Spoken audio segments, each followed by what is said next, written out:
Hello, a very warm welcome. आज हम आस्वादन करेंगे ज्ञानेंद्रपति जी की एक छोटी सी कविता, प्यासा कुआं। कविता है तो छोटी सी, लेकिन जाते जाते काफ़ी बड़ा संदेश दे जाती है। प्यास बुझाता रहा था जाने कब से, बरसों बरस से वह कुआं। लेकिन प्यास उसने तब जानी थी जब जब एकाएक बंद हो गया जल सतह तक बाल्टियों का उतरना। प्यास बुझाता रहा था जाने कब से, बरसों बरस से वह कुआं। लेकिन प्यास उसने तब जानी थी जब जब एकाएक बंद हो गया जल सतह तक बाल्टियों का उतरना। बाल्टियाँ बाल्टियाँ जो अपना लाया आकाश डुबोकर बदले में उतना जल लेती थी। प्यास बुझाने को प्यासा प्रतीक्षा करता रहा था कुआं महीनों। तब कभी एक प्लास्टिक की खाली बोतल आकर गिरी थी। पानी पीकर अन्यमनस्क फेंकी गई एक प्लास्टिक बोतल। अब तक अब तक हैंडपंप की उसे चिढ़ाती आवाज़ भी नहीं सुन पड़ती। अब तक हैंडपंप की उसे चिढ़ाती आवाज़ भी नहीं सुन पड़ती। एक गहरा सा कूड़ादान है वह अब, एक गहरा सा कूड़ादान है वह अब। उसकी प्यास सिसकी की तरह सुनी जा सकती है अब भी। अगर अगर तुम दो पल उस औचक बुढ़ाए कुएं के पास खड़े हो चुप। कविता छोटी सी है, लेकिन काफ़ी कुछ कह जाती है। कवि ज्ञानेंद्रपति जी अक्सर इस प्रकार के एनवायरमेंटल इश्यूज़ अपनी कविताओं के द्वारा उठाते हैं। काफ़ी अहमियत रखती हैं इस प्रकार की रचनाएं। देखिए, साहित्यिक रचनाओं में प्रकृति, नेचर हमेशा एक चर्चा का विषय रहा है। आप छायावादी काव्य में पाएंगे प्रकृति का रमणीय वर्णन, और अनादिकाल से प्रकृति का वर्णन कविगण करते आ रहे हैं। लेकिन इस प्रकार की कविताओं में एको क्रिटिकल अप्रोच है जो अपना एक अलग मकसद लिए है। एको क्रिटिसिज्म अथवा पारिस्थितिक दर्शन एक भौम केंद्रित साहित्यिक अध्ययन है। देखिए, मॉडर्नाइजेशन अथवा आधुनिकतावाद के प्रवेश से मानव का लक्ष्य मात्र विकास रहा और प्रकृति और मानव के बीच जो आत्मीय संबंध था वो नष्ट सा हो गया। विकास का यह क्रम कई सालों तक चला और यह विकास मात्र मानव केंद्रित रहा, ह्यूमन सेंटर्ड रहा। 1945 में सेकेंड वर्ल्ड वार में जब जापान के हिरोशिमा में एटम बम फेंका गया तो निस्संदेह वह इतिहास का काला दिन था। युद्ध और उससे उत्पन्न पारिस्थितिक संकट ने मानव को यह एहसास दिलाया कि धरती बचेगी तो हम भी बचेंगे। और वहीं से 1970s के आसपास एको क्रिटिसिज्म ने एक अध्ययन के विषय के रूप में साहित्यिक जगत में प्रवेश किया। काफ़ी मूवमेंट्स भी उस समय सक्रिय हुए, जैसे earth first movement, go green movement वगैरह। और साहित्य में इस प्रकार की रचनाएं आने लगी जो मानव के मन में प्रकृति के प्रति संवेदनशीलता बढ़ाती है और हमारा जो प्रकृति नेचर के प्रति जो एटीट्यूड है उसे बदलने में ये रचनाएं सहायक सिद्ध होती हैं। जैसे ये कविता प्यासा कुआं। इस कविता में एको क्रिटिकल पॉइंट ऑफ व्यू में रीडिंग क्या है हम देखते हैं। कविता का शीर्षक ही देखिए, उसका टाइटल देखिए, प्यासा कुआं। क्या कुआं जैसे निर्जीव वस्तु को भी प्यास लग सकती है? उत्तर है हाँ। कुआं जो प्यास बुझाता रहा था बरसों बरस से, जाने कब से, वह आज प्यासा है। प्यास उसने तब जानी थी जब एकाएक बंद हो गया जल सतह तक बाल्टियों का उतरना। देखो, जब कुएं में पर्याप्त मात्रा में पानी होती थी, बाल्टियाँ उतरती थी। बाल्टियाँ जो अपना लाया आकाश डुबोकर बदले में उतना ही जल ले जाती थी। लेकिन जब बाल्टियों का उतरना बंद हो गया, वाटर लेवल न के बराबर हो गया, तब जाकर कुआं को प्यास महसूस हुआ। यहाँ मानवीकरण अलंकार का प्रयोग किया गया है, पर्सोनिफिकेशन किया गया है। कुएं को मनुष्य एवं जीव जंतु की तरह प्यास का अनुभव होता है। देखो, जब कुएं में पर्याप्त मात्रा में पानी होती थी, बाल्टियाँ उतरती थी। बाल्टियाँ जो अपना लाया आकाश डुबोकर बदले में उतना ही जल ले जाती थी।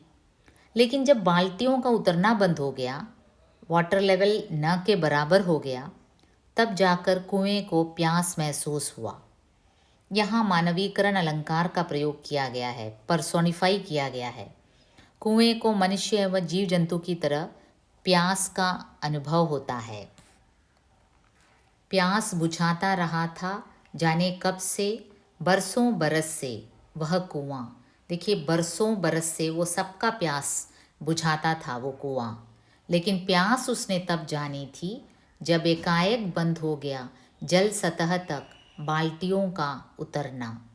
बाल्टियाँ जो अपना लाया आकाश डुबोकर बदले में उतना जल लेती थी।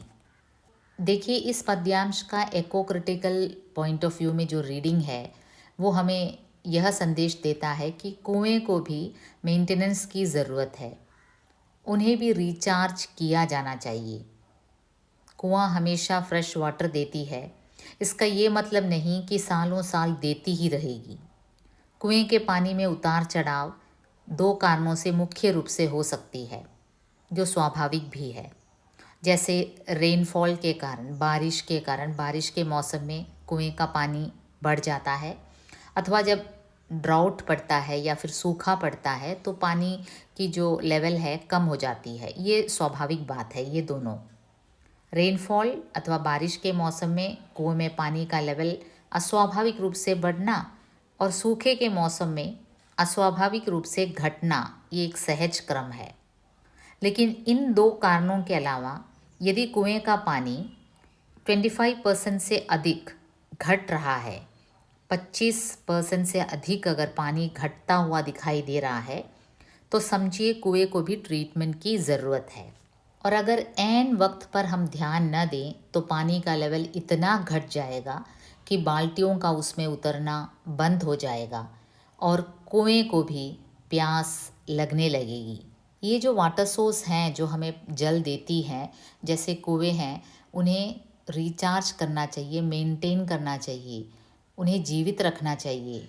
ये हमारे अस्तित्व के लिए भी बहुत ज़रूरी है। कविता यूँ आगे बढ़ती है।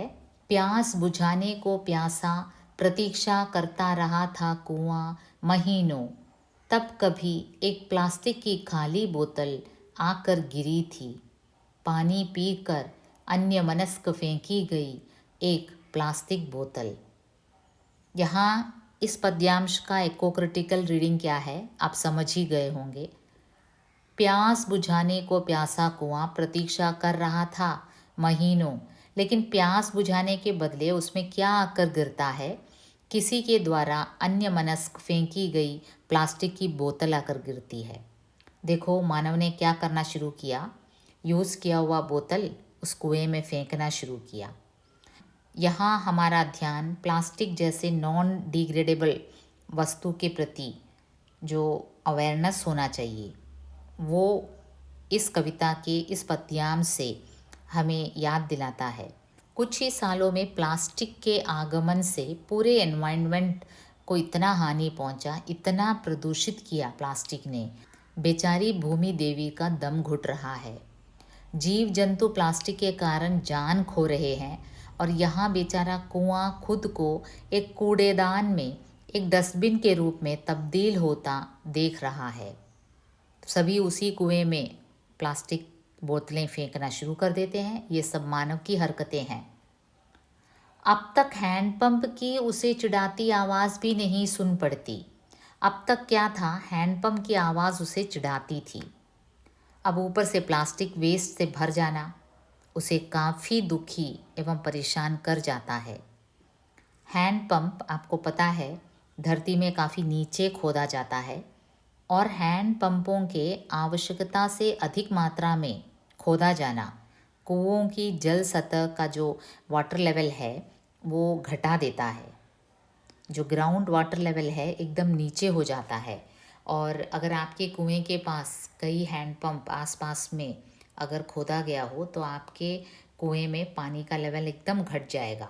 तो अब तक क्या था, हैंडपंप की आवाज़ कुएं को चिढ़ाती थी। आपको पता ही है हैंडपंप जब वर्क करता है तो काफ़ी घड़घड़ा, काफ़ी अरोचक सा स्वर निकालता है, और वो स्वर कुएं को ऐसे लगता था मानो वो चिढ़ा रहा हो, हैंडपंप उसे चिढ़ा रहा हो। तो अब तक तो बेचारा कुआं हैंडपंप के इस स्वर को सहता था, लेकिन अब क्या है, खाली बोतलों से भर जाना भी बेचारे कुएं के लिए काफ़ी दुखदाई हो जाता है। कुआं अपने आप को, जो बरसों बरस लोगों को पानी देता रहा, जीव जंतुओं को, पेड़ पौधों को, उसी कुएं को जब प्यास लगी और वो देखता है कि हैंडपंप की चिढ़ाती हुई आवाज़ तो आ ही रही है, ऊपर से उसे एक कूड़ेदान में परिवर्तित कर दिया गया है। एक गहरा सा कूड़ादान है वह अब। उसकी प्यास सिसकी की तरह सुनी जा सकती है अब भी। अब भी अगर तुम 2 पल उस औचक बुढ़ाए कुएं के पास खड़े हो चुप। देखो कवि इस पर्यावरण संकट की ओर कैसे हमारा ध्यान आकर्षित करते हैं। वे कहते हैं, अगर तुम 2 पल उस औचक बुढ़ाए कुएं के पास चुपचाप खड़े होगे तो तुम्हें ज़रूर उसकी सिसकी सुनाई देगी, उसका रोना सुनाई देगा।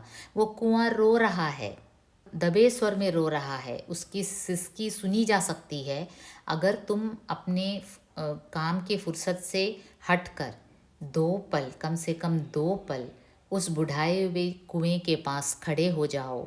वो भी कैसे, चुपचाप खड़े हो जाओ। मतलब इतने बरस तो इस कुएं ने तुम्हें जीवित रखा। अब देखो ये कुआं प्यासा है, ये रो रहा है, इसे हैंडपंप की आवाज़ चिढ़ा रही है। ये जो प्लास्टिक की बोतलें तुमने फेंक रखी है, इसके कारण इसका दम घुट रहा है और ये बेचारा रो रहा है। इसकी सिसकी तुम सुन सकते हो, बस इतनी सी ज़रूरत है कि तुम 2 पल उस बुढ़ाए कुएं के पास चुपचाप खड़े हो जाओ। इको क्रिटिकल अप्रोच में यही खासियत है कि हमारी सोच ह्यूमन सेंटर्ड न होकर अर्थ सेंटर्ड हो जाती है। धरती बचेगी तो हम भी बचेंगे। विकास को एकमात्र रास्ता न मानकर हमें यह पहचान लेना चाहिए कि विकास उजाड़ता भी है। उत्तराधुनिक सोच विकास के इस चली आ रही मॉडल पर प्रश्न चिन्ह लगाता है। In short, it is rediscovering and re interpretation of nature writings. वैसे देखा जाए तो कवि ज्ञानेंद्रपति जी की कई कविताएं पारिस्थितिक समस्याओं को उजागर करती हैं। He is very much dedicated towards all this environmental issues. Contemporary writer हैं, समकालीन लेखक हैं, अभी भी सक्रिय रूप से लिख रहे हैं। नदियों की दुर्दशा पर, वाटर पोल्यूशन पर उन्होंने काफ़ी लिखा है। नदी और साबुन उनकी एक काफ़ी चर्चित कविता है, जिसमें बड़ी मात्रा में जो वाटर पोल्यूटेड होता है उसके बारे में उन्होंने अपनी चिंता व्यक्त की है। बीज व्यथा उनकी एक कविता है, जो हाइब्रिड बीजों का हमारे मार्केट में छा जाना और देशी बीजों का अपनी ही मिट्टी में अन्य हो जाना, इस दुख को उन्होंने उजागर किया है उस कविता में, जो हमारे चैनल में अपलोडेड है। ये जो बीज व्यथा है, तो ज्ञानेंद्रपति जो कि काफ़ी कंसर्न पोएट हैं पर्यावरण के प्रति, पारिस्थितिक दर्शन उनका एकदम व्यक्त है। और इस कविता को, इस छोटी सी कविता को, प्यासा कुआं, ये कविता है तो छोटी सी, लेकिन हमारी जो इंटरप्रिटेशन है नेचर के प्रति, प्रकृति के प्रति हमारी जो धारणा है वो बदलनी चाहिए। यही इको क्रिटिकल अप्रोच और पुराने ज़माने के जो प्राकृतिक वर्णन है उसमें अंतर है।